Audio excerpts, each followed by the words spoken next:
Hi, my name is Nan, and I used to be a social justice warrior. Long ago, I considered myself an SJW coming out of college. Classes like sociology and comparative ethnic studies would influence my way of thinking back then. I used to see so many things as racist, sexist, homophobic. I thought white people caused a lot of the world's problems, and so forth. So yeah, I was an SJW before it was a thing. Not exactly my proudest thing to admit, but I'm glad that phase passed. These days, as people have started to draw the line between being an SJW or anti-SJW person, I would probably still be in the former had it not been for something so random. Catgirls. Yes, catgirls. Those cutesy, cat-like gals in the anime you see. Cat ears, cat tails, those playful meows. Yes, those exact ones. Had it not been for a particular anime show I happened to be watching at one point, I definitely would still be an SJW to this day, no doubt. The show that did it for me? Asobi ni Ikuyo, which means let's go play in Japanese, or its alternate English title that makes it sound like a porno, Cat Planet Cuties. The 9th episode of the series, the grand first assisteroid, changed my life.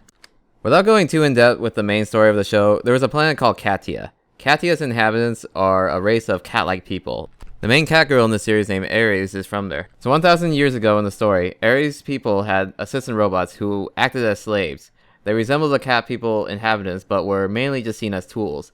The Katian people treated their robots poorly, and so much so that a war broke out over them. It took 900 years before Katians would stop treating their future assistant robots like their personal slaves, finally seeing them as helpful companions. I am sure you can figure out where I am going with this, right? So the very first assistant robot called Lowry wants to visit planet Earth. Ares, however, just feels guilty the whole time during Lowry's visit. You see, though all of the worst points in Katian history have passed, as we can all agree that slavery is definitely an awful thing in general, Ares feels ashamed of what her ancestors did. As a descendant of those particular Katians, Ares believes she must atone. She basically thinks of her existence in the present day is due to privilege for what her ancestors did to the robot assistants.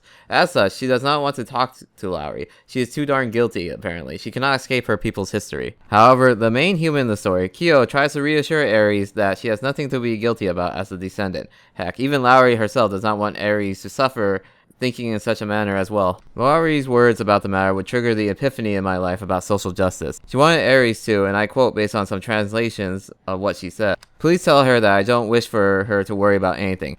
It's all in the past. I simply wish for the new generation of assisteroids to always be on good terms with people. Being in a relationship that makes one feel responsible isn't true happiness." This changed everything for me. I didn't just have the light bulb in my head brighten when I came across this scene. No, it broke the light bulb into a million pieces, forcing me to re-evaluate my life and my SJW ways of thinking. I had to rebuild my mind to see the world in a new light. From that point onward, I have become an anti-SJW ever since. The anime's depiction of cat robots being treated as slaves parallels that of slavery in American history, for instance. A lot of modern social justice stems from guilt. You are supposed to feel guilty if you happen to be white. God forbid you are white, male, and straight. God forbid. This way of making people feel bad for being a descendant of someone who happens to be a certain skin color is disgusting. It's illogical. Slavery happened back then. It is not like people these days know what slavery was like. Why make others feel bad about something that happened in the past? It is water under the bridge. Focus on what is happening now. Don't put people through guilt trips for no reason. Social justice is truly awful in this regard. It took a random anime about catgirls to show me the light. Otherwise, I would most likely be an SJW to this day. I would be that guy who tries to take a moral high ground with everyone else. I would be policing everyone over what language they use. I would see every minuscule thing as bigoted